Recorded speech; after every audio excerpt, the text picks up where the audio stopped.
Hi there, traders. This is Brad Goodwood with the FX Market Insight for Wednesday, the 13th of May. Right, now as we come out of the North American session, no major news that I can sort of put my hand on. Trump looks like he wants to turn the pressure up on China. Obviously, you've got US politics coming into play there as well. And that's going to be a major feature as we go through the rest of the year. But now, some of the Fed officials here are saying that they need more fiscal help to fight coronavirus. We do have Jerome Powell speaking today during the North American session, so make sure you keep an eye on that. Now, the CPI numbers out of the US yesterday, if I just come back to those, to me, they were not significantly terrible. Okay, the month on month, yeah, sure, it's taking a bit of a hit, but the year on year is still pretty good. So, to me, that takes a bit of pressure off the Fed coming out with some massive new stimulus plan that everything seems to be kicking along.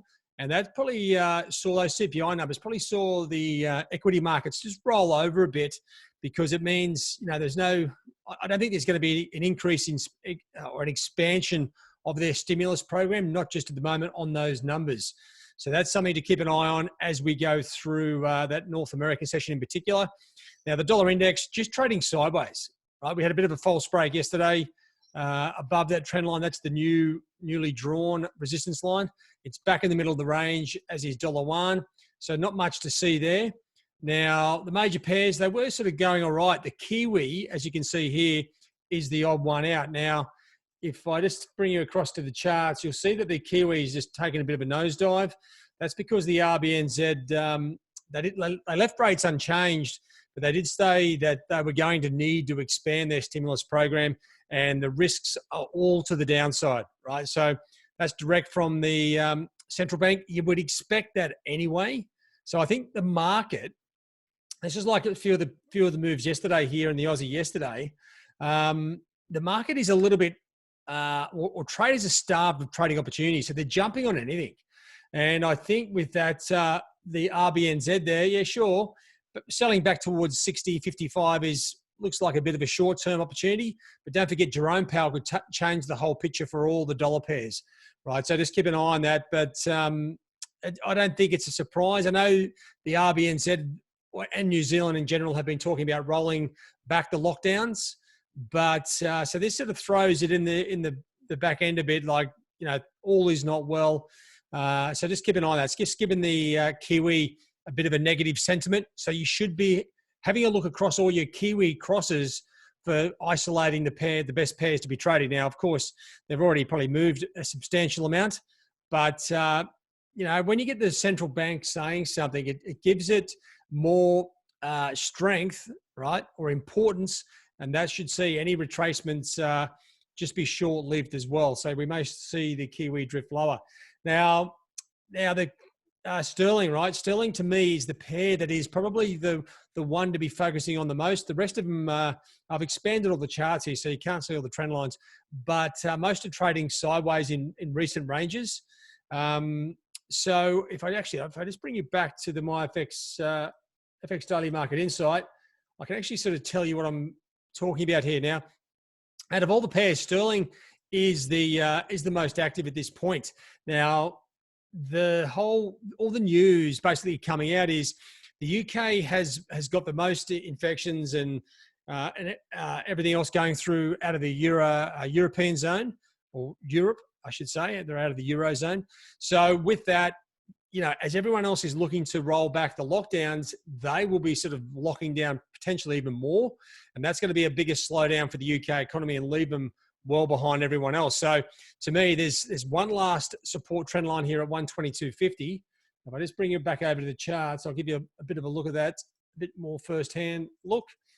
Okay, you can see yesterday it broke down through that first level of support.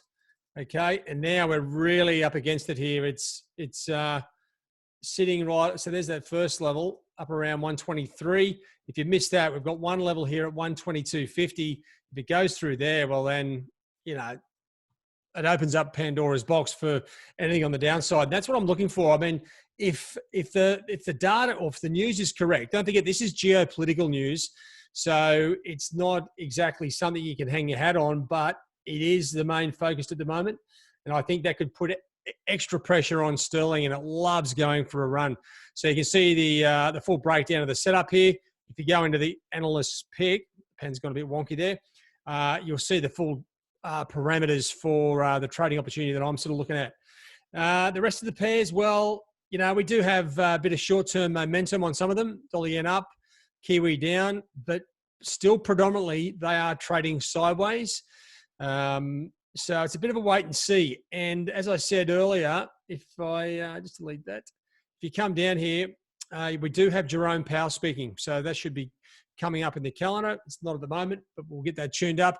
So keep a very close eye on that. It is going to be important whether they roll out more stimulus or not. Keep an eye on Trump. He's due to say something completely ridiculous, either with regards to the coronavirus or China. And that's probably where our trading opportunities are stemming from at the moment.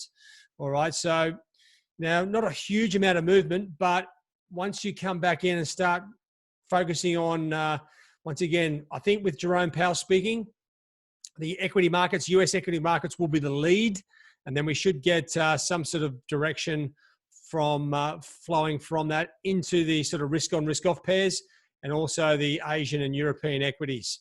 Okay, at this point, they are not following the same level of sell-off that we saw in that North American session. All right, guys, that's it from me. It's a bit of a tricky day, but as I said, I'm focusing on sterling for the moment. It is all revolved around a lot of the coronavirus news. So just check that out as you go through. If you have got Metastock, this is what it's for. You want to keep a very close eye on it, because what we've got situations here where we could start to cash in, even if it's geopolitical. All right. Have a good trade day. Cheerio.